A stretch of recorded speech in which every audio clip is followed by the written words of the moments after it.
年前，一部名为《你比星光更美》的电视剧悄然上线，却迅速点燃了整个网络的情绪。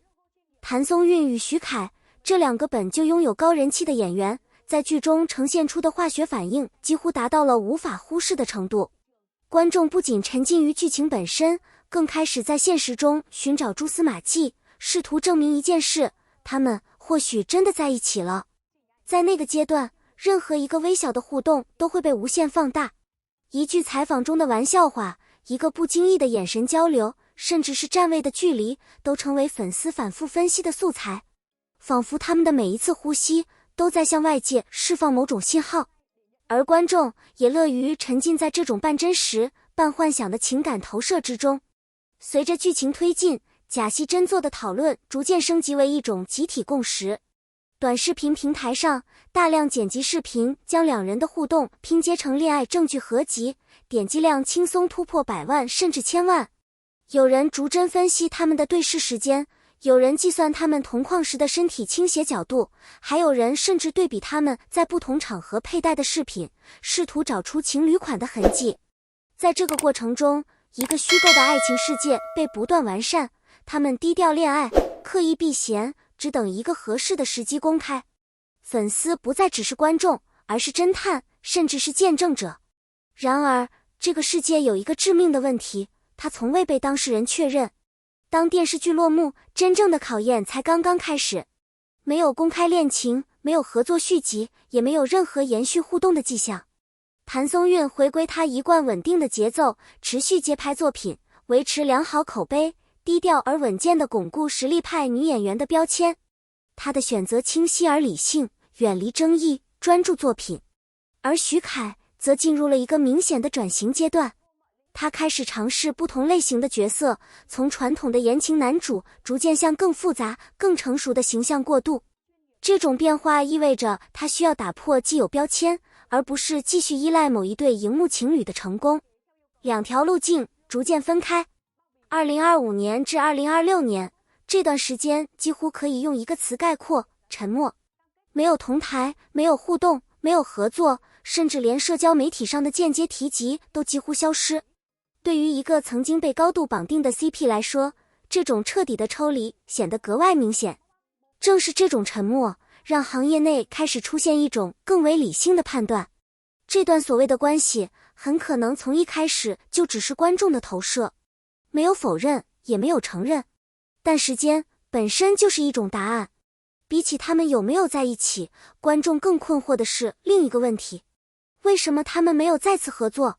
在华语娱乐圈，一对成功的荧幕情侣几乎意味着商业价值的延续。制作方通常会迅速安排二搭，以最大化利用热度。但这一次没有发生，这种缺席反而更加耐人寻味。它不像分手那样明确，却比任何声明都更具说服力。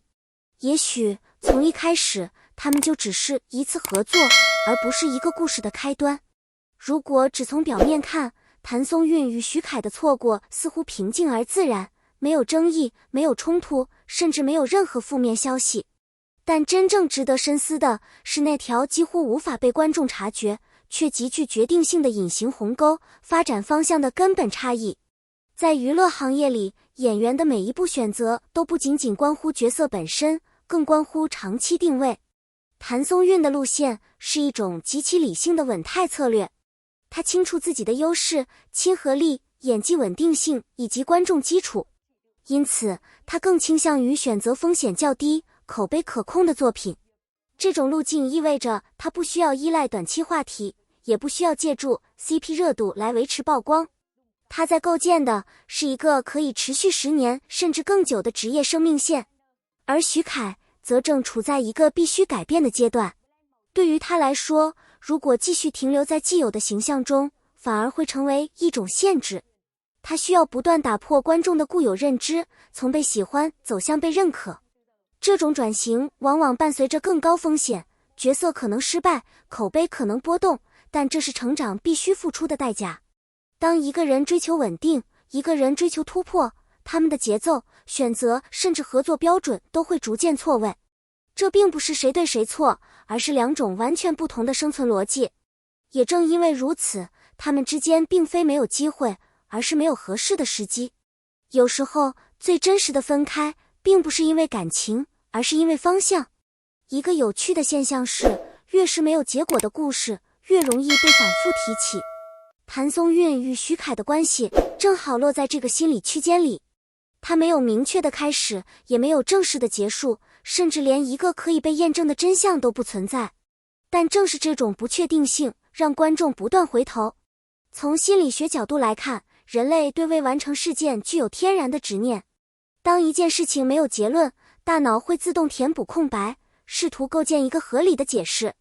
而在这个过程中，每个人都会加入自己的情感投射。有人相信他们曾经相爱，只是现实让他们分开；有人认为一切只是营销，是观众过度解读；还有人选择介于两者之间，认为可能有好感，但没有发展。这些不同版本的真相，共同构成了这个故事的生命力。更重要的是，这段关系承载的不仅仅是两位演员本身，还有观众当时的情绪记忆、追剧的兴奋、等待更新的期待，以及对美好爱情的向往。当观众反复提起他们，其实并不只是关心两个人，而是在重温那段属于自己的时间。所以问题从来不只是他们有没有在一起，而是为什么我们如此希望他们在一起。到了2026年，这个问题依然没有一个官方答案，但或许我们已经逐渐接近了另一种层面的真相。在娱乐圈，公开与否从来都不仅仅是情感问题，更是策略选择。如果一段关系真实存在，却始终没有被释放任何信号，那么它要么极度谨慎，要么从未发生。而在这两种可能之间，时间往往会给出倾向性的答案。2年的完全零互动，不只是低调，而是一种高度一致的边界管理。这意味着双方团队都在刻意避免任何可能被再次绑定的机会。从商业角度来看，这是一种清晰的切割。但有趣的是，这种切割并没有削弱他们的关联度，反而让话题变得更加耐久。因为沉默本身就具有解释空间，没有否认就意味着可以继续想象，没有承认就意味着永远无法证实。于是，这个故事停留在一个最微妙的位置，既不像童话那样圆满，也不像现实那样冷酷。也许真正的答案并不重要，重要的是，这段关系已经完成了它的意义。它让观众相信过，期待过，也遗憾过。而在情感体验的层面，这些比真相更真实。感谢观看本期内容。如果你也曾为这段故事感到好奇或遗憾，欢迎在评论区留下你的看法。你认为他们当年真的有可能在一起吗？还是一切只是观众的想象？